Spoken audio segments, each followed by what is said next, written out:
I'm Corinne Schaefer, and welcome to Create Outside the Box.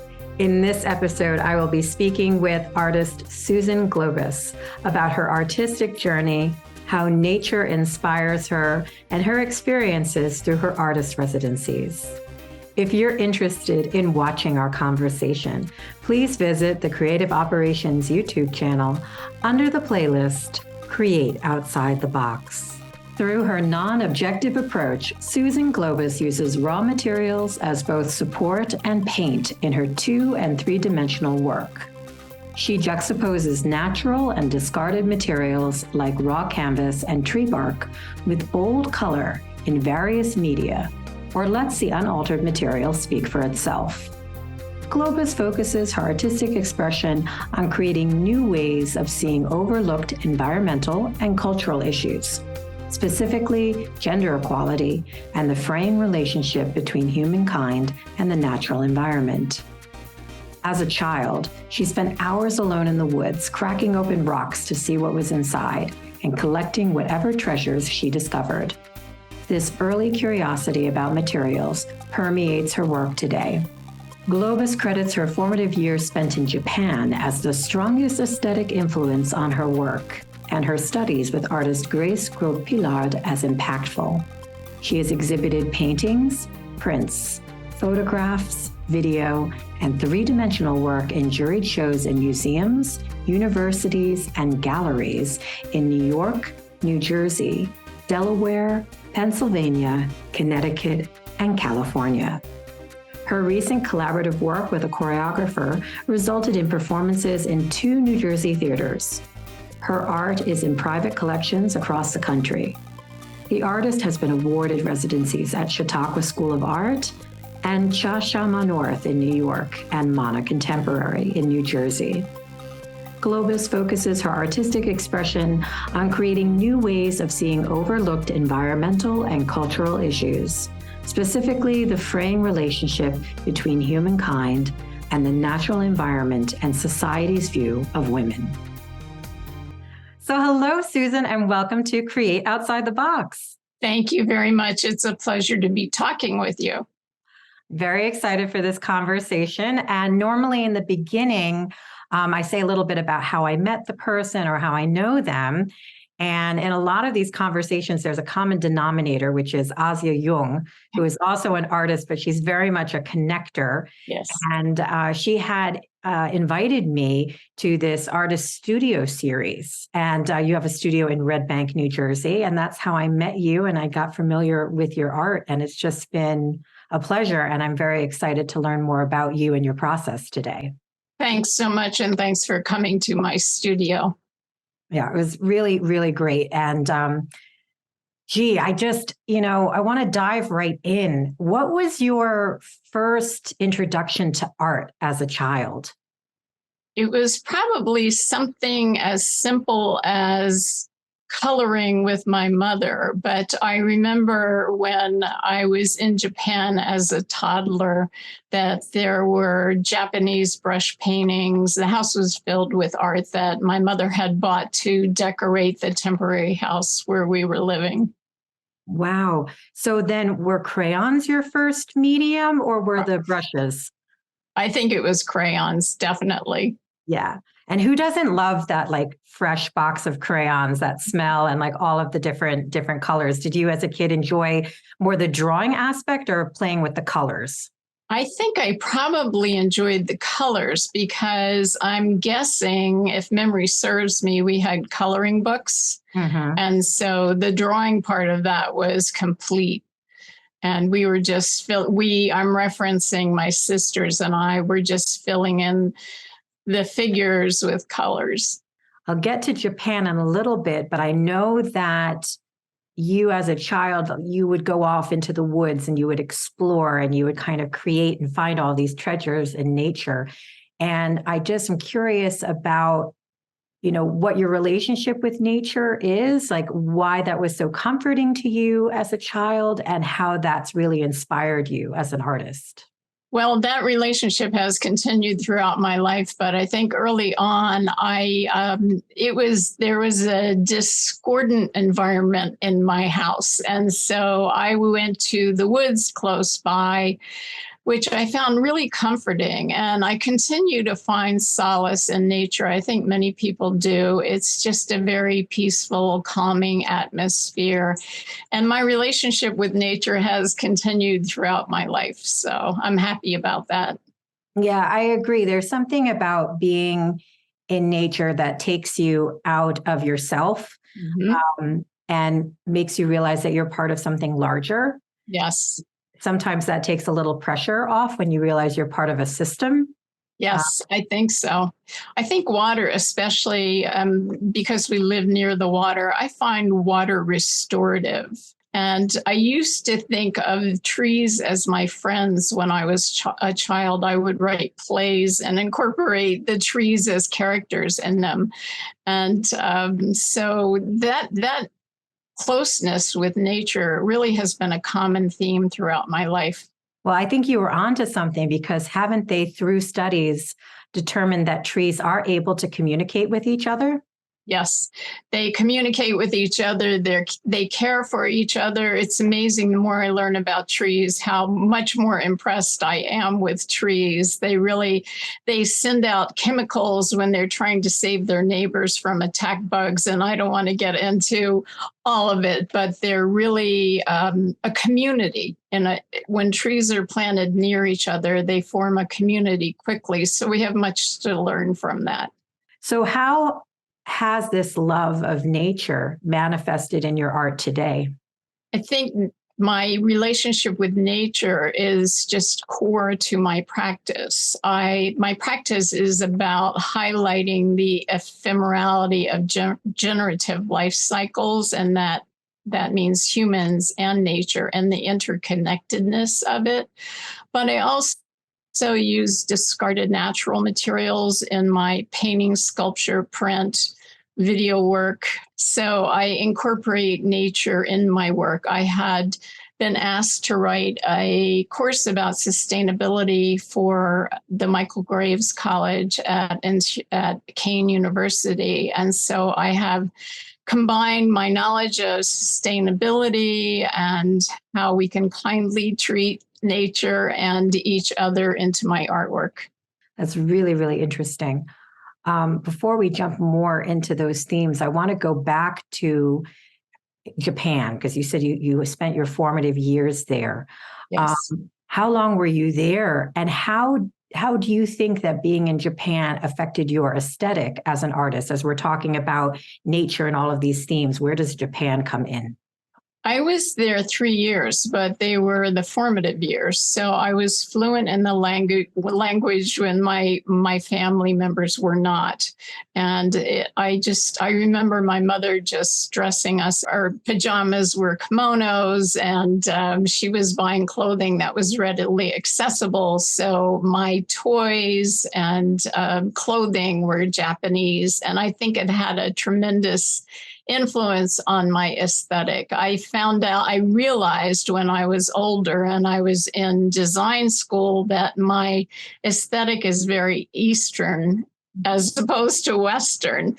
And I knew it was different, but I never put two and two together until later and thought, oh, that's why I don't like symmetry and I don't like matching pairs of anything. And so it's been a strong influence. And also the Japanese sensibility about leaving a room as if nobody was ever in it. It's part of the culture, this light footprint idea. And it applies not only to personal environment, but the environment at large. And I think that's influenced me as well. Yeah, no, that definitely ties into, giving back to the environment, being aware of the environment, not just taking from the environment. Yes. We look at all of our natural resources as things that we can use for our benefit, and we don't always think about giving back or not taking more than what we need. So I understand that. It's kind of like, don't when you leave, it should look as if you took nothing. It should look Yes. balanced. Yeah. Yes. And I think that sense of minimalism is just, other people have described me as a minimalist, and I agree with that. So, like, getting back to all of these themes, and now that you've explained a little bit how those formative years in Japan, have influenced you, but they go along very well with all these topics that you talk about, which is, humanity's fraying relationship with nature, and also societal issues that you get into, especially towards gender roles and how women are viewed by society. Why are these themes so important to you? And can you give some examples of some of your art series that have investigated or explored these themes? Well, my theme about women being unseen comes from a very personal place, because throughout my career, I have worked in somewhat traditionally male roles. And so I felt I had to be better than. I had to establish my credentials, and I had to prove myself. And I think oftentimes people make judgments about people by appearances only without going deeper. And I think we tend to do that with nature too. I think we objectify nature. We plant our lawns with grass that takes chemicals. We want everything to be pretty. We admire women based on their looks. And so we tend not to go deeper and look at the quote unquote unseen, the discarded, or I won't say discarded, although I work with discarded materials, but we need to look deeper than the surface and appreciate what we're really seeing. Yeah, because as you were talking about the trees, we only see the outside facade, outside our homes or when we're walking in a park. But as you said, they have a root system, they have a support system. They're able to communicate. And we as humans, yes, this is, the facade, but we also have a foundation. We also have roots that are much more important than just the artifice that people see day to day. I know one of the series that we saw that you showed at the studio when I was there went into that topic of how women are seen. Would you like to explore a little bit more on that series? Definitely. When I was in a residency, we were asked to write a proposal about the work we wanted to do. And I proposed to do a series of non-objectified female figures that were anonymous and yet familiar. And I did these on larger than life canvas. At least it was larger than my life. They're 4 feet by 6 feet canvases. Wow. And I wanted the scale of it to be powerful. And I wanted the female figures to assume powerful positions. And then I poured paint over the figures, which were line drawn, to an attempt to obliterate them, for a lack of a better word, and make you look to find the figures. And that's another theme in my art. My art is frequently there are layers to it. You have to look at it for a while before you see what you're really looking at and try to understand it. And that's just another metaphor for the theme I'm portraying. That's really interesting. Now, can you explore a little bit more of some of the more of the environmental or more of the series where you're using the found objects like the bark, or you go into nature and you kind of see how your art fits in with the natural terrain? Yes, well, you referenced me going into the woods as a child. When I did that, I was collecting rocks, and I was bringing them home by the plackets full, ripping my clothes. And my uncle, who's a geophysicist, was delighted by this. So he gave me a rock hammer and a magnifying glass, and that just made it worse. I cracked open these rocks, and there were just worlds of beauty inside of the rocks. So I brought them home until my mother said I couldn't bring any more rocks into the house, or the house was going to tilt over. And I've always just been attracted to natural materials. And as I progressed I collected beach glass.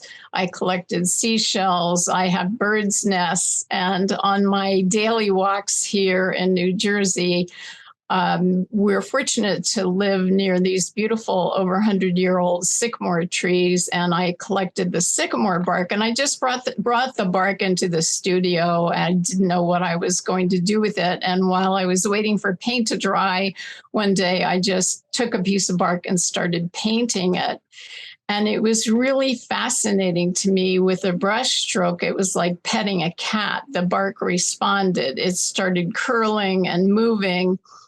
And I was really intrigued by that because it's sloughed off material and yet it still was responding. So I started painting bark. And I've done some research and I've gotten different varieties of bark and used them in different ways. I've used them as sculptures and I've used them as sculpture and I've used them in painting. And I continue to explore that. Oh, it's so cool. And I remember you talking, there was a very specific type of, please correct me if I'm wrong, birch bark that someone had collected for you that responds in a particularly fun way. Did you want to speak a little bit on that? Yes, when I was at another residency in upstate New York, one of the residents walked by the studios and saw I was working with bark, and then she gifted me with a bag of it's paper birch bark from her tree in her lawn. And I started working with that, and I started printing on it, monoprinting on it. And I was doing lithographs, and I was using it in every way possible that I could. I painted it. I did everything with it. And it's wonderful. It's because it's like paper. It will go through a press. Wow. And I was fortunate to have access to that. Yeah, because that's only to that particular region. Yes, it grows north of here in colder regions. So when I run out, I have to go up and get some more bark.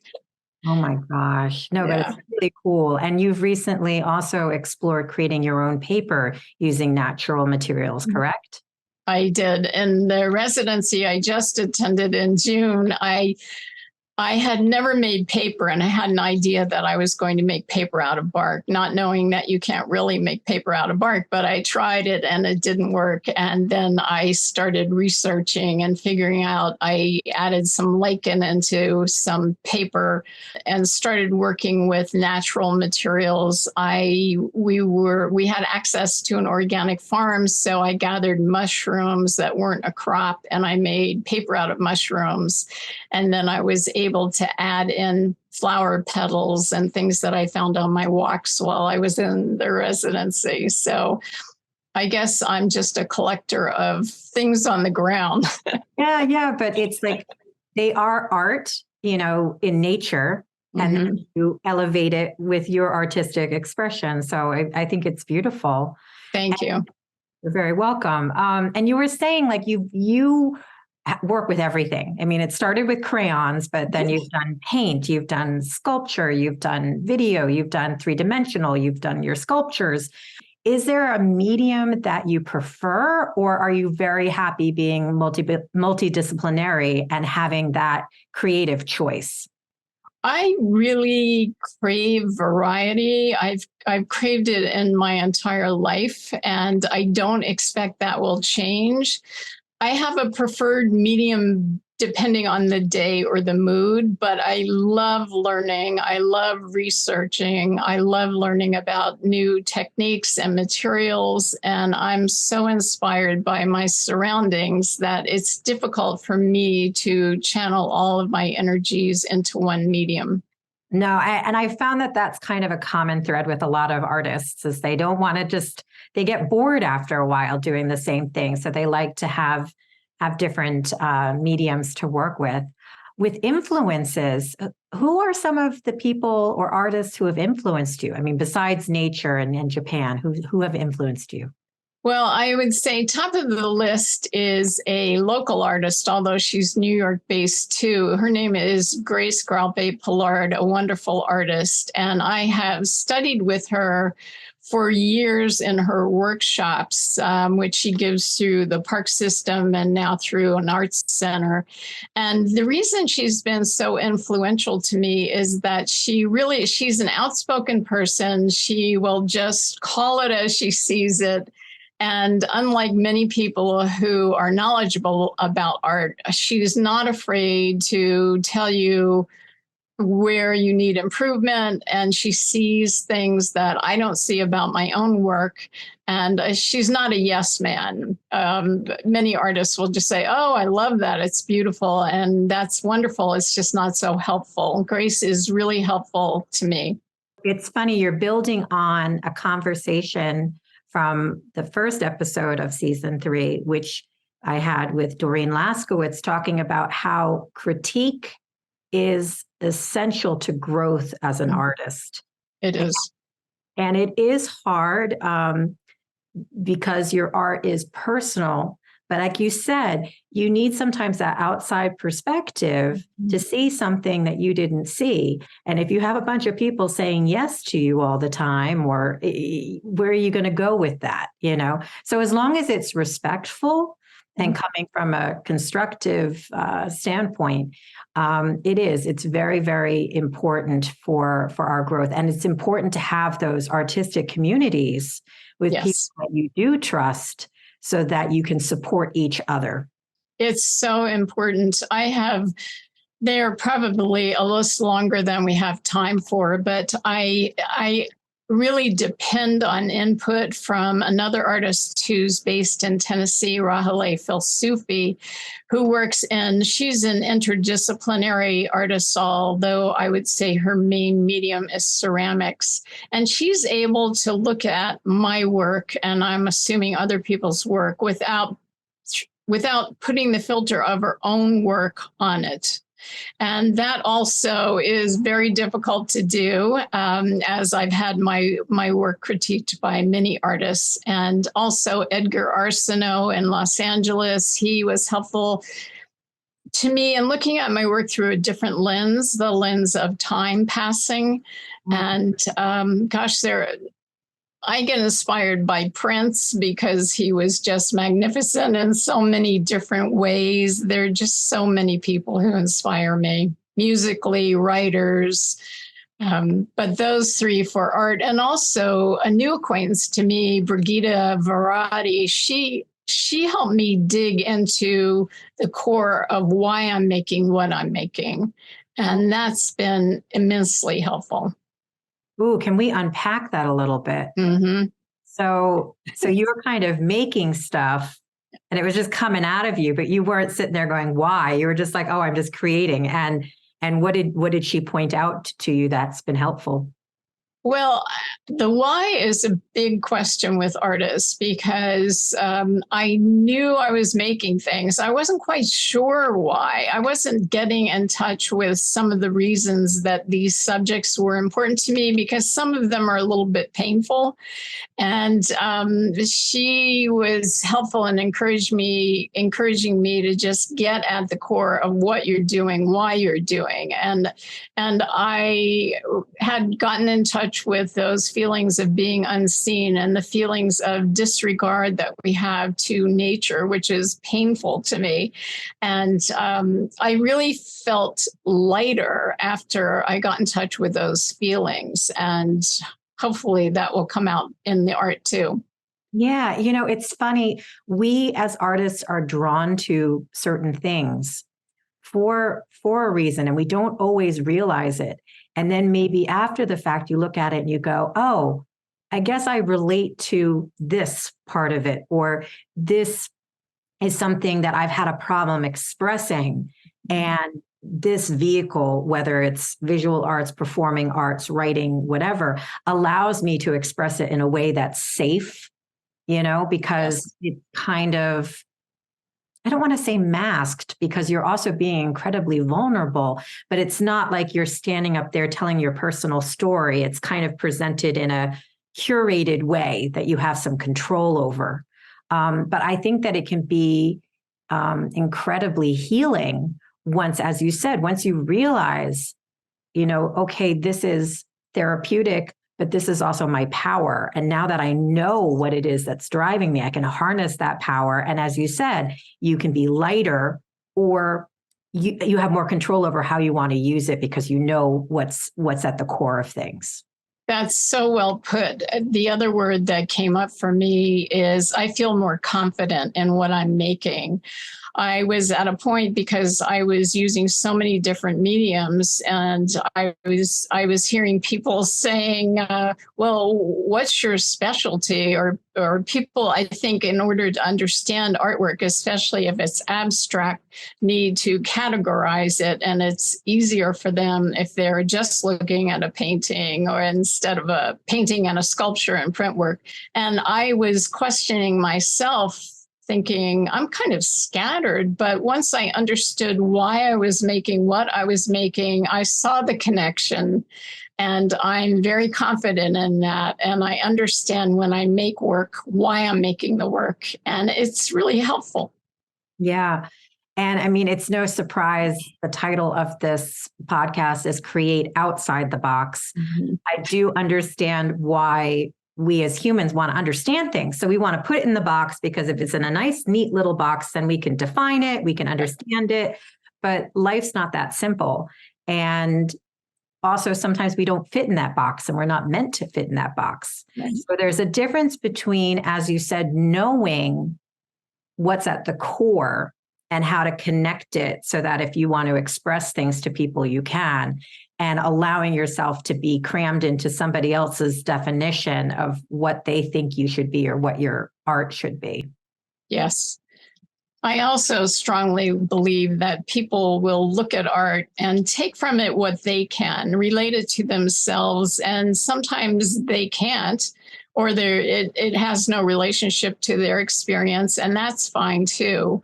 So I don't want to prescribe how people view my art. I just want to understand why I'm making what I'm making. Yeah, exactly. You know what's motivating you and you're sharing.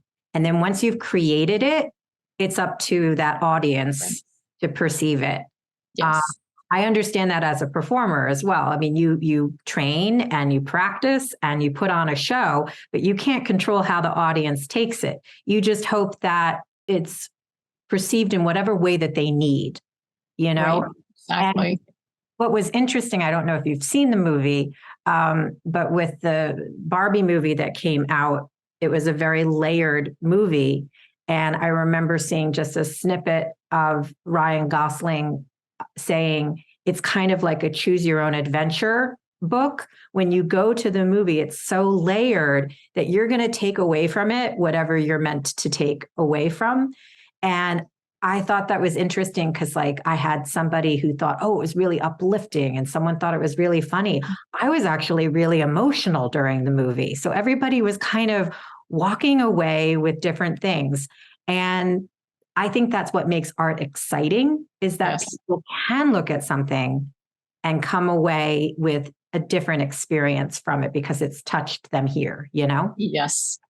Yes, I agree. And even if they can't express how it's touched them, if they feel something, in the case of my art, I hope that they maybe question, why is she using bark? And why is she making paper out of leaves? And what is she trying?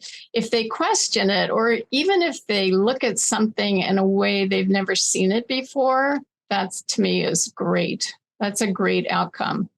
Because you're opening people up. Mm-hmm. Now, you said that you always love to learn, you love to experiment and try new things. You've already mentioned in the conversation, you've been an artist in residence at several residencies. I was just curious how you got on that path. Like, what made you think, like, let me look into this? How did you find the residencies that you took part in? Well, I think generally residencies, and this is my opinion, are part of a professional development, and different residencies offer different things. And I personally am attracted to residencies who will bring in artists or gallerists or people whom I haven't met to have conversations with, because it's all enlivening to me. And I want to be exposed to as much information as I can. And so I just selected so far 3 residencies and applied to them and was fortunate enough to be accepted into them. And they've all given me very different experiences, but valuable experiences. So when I came back from the residencies, I felt that my work just jumped ahead a little bit. Yeah. And can you speak to what those experiences were like, or what opportunities those residencies, maybe there was a space or that you could work on a larger scale, or there's certain materials there that you could work with that improved the toolbox that you use to create art? Yes, and that's a perfect example. The first residency I applied to was the Eileen S. Kaminsky Foundation residency at Mana Contemporary.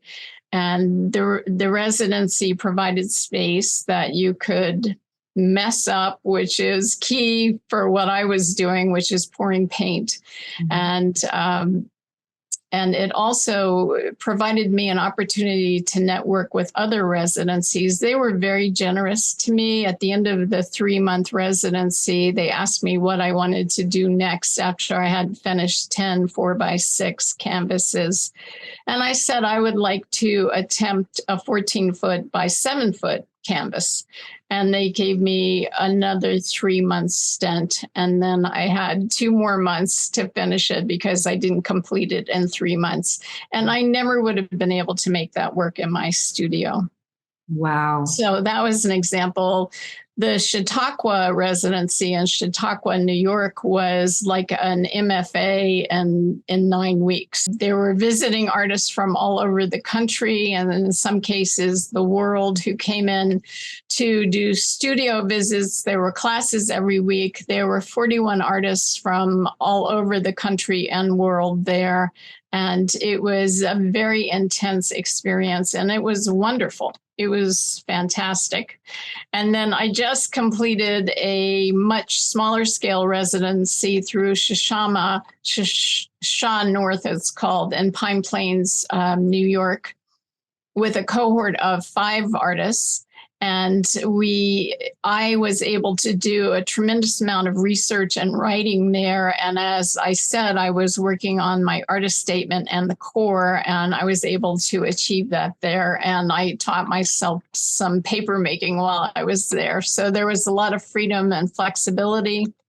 Wow. It was upstate New York, so there were a myriad of opportunities to go to gallery openings in the neighborhood and close by. It was wonderful.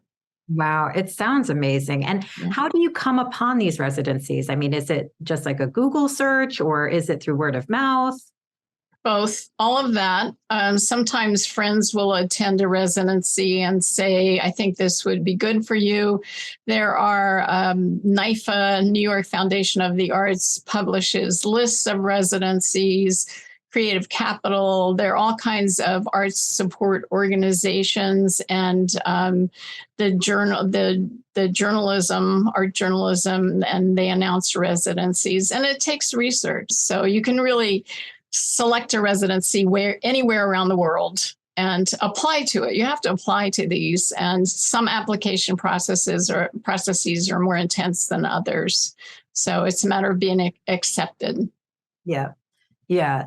And I like that you said that they're all great, but they're all different. So you have to be kind of like, what are you looking to get out of the experience? And is it a good match? Yes. And it sounds somewhat similar to if you were writing a grant proposal. Like sometimes you have to kind of organize it in that way to put forth your project. But that sounds really great. And it sounds like that, as you said, it's been such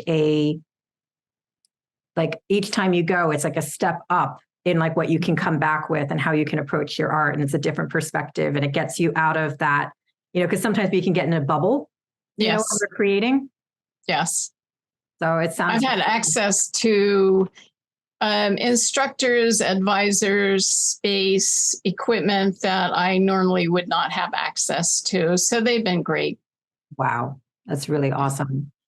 Speaking of different spaces and collaboration and getting outside of what you would normally do.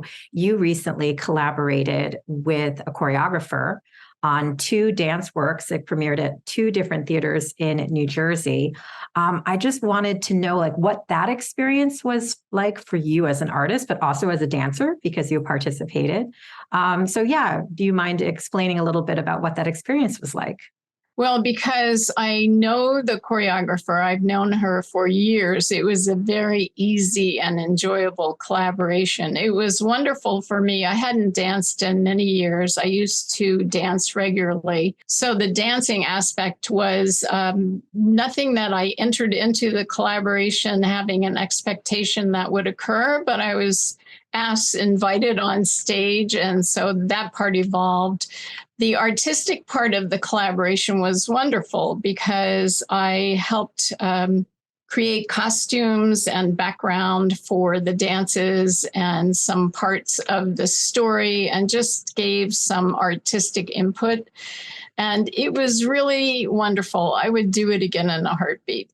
Yeah. It was really moving, the juxtaposition between the backdrops that you had created that were projected and then also the costumes. And then what I also loved about that particular performance in general is that they had a lot of representation on the stage. So it was all different types of female dancers and male dancers from all different shapes, sizes, ages. Yes. And it was just really beautiful and inspiring to watch. Oh, that's so nice of you to say. These are all mostly women who danced regularly, and some still do. And so, yes, it was very inclusive, and I'm so glad you appreciated that. No, it was really, really great.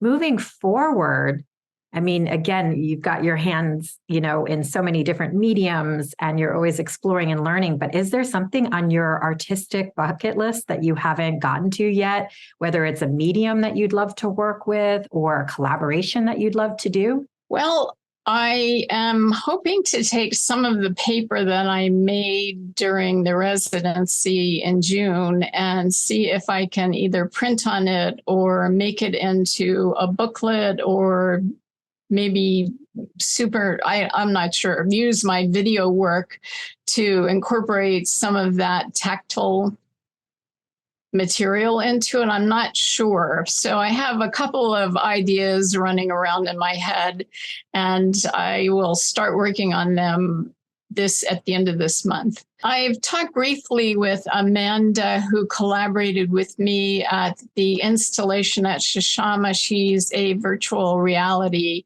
artist, and she had mentioned that she has a project in mind. So we are supposed to meet soon and see what that's about. So that's interesting. And that's all that's on the docket right now as far as collaborations, but I'm always open. Yeah, no, and that sounds really cool. And it just dawned on me, I don't think I've seen any of your work that's video. Oh, so the video was projected in Shishama, the installation in Shishama, but I haven't posted. The dance had some aspects because it was projected and it was moving. Mm-hmm. But this is very different. The video is me in the forest with sculptures and moving. And so we'll see. Oh, that's very cool. Yeah, because I was going to say, I don't think I've seen any of the video, and now I'm really curious. I haven't posted it yet. Oh, you haven't posted it yet. That's part of it. But speaking of people seeing your beautiful work, where can people see some of your artwork and where can they find you online? I'm going to include everything in the program notes, but if people want to follow you so they know when your exhibits are coming up and all of that good stuff. That's great. I appreciate that. The most current way to see art is to follow me on Instagram, and Instagram handle is at Suzan, Suzan Globus, Globus. The website is under my name, and if you DM me, I'd be happy to add you to my mailing list for my twice annual newsletter.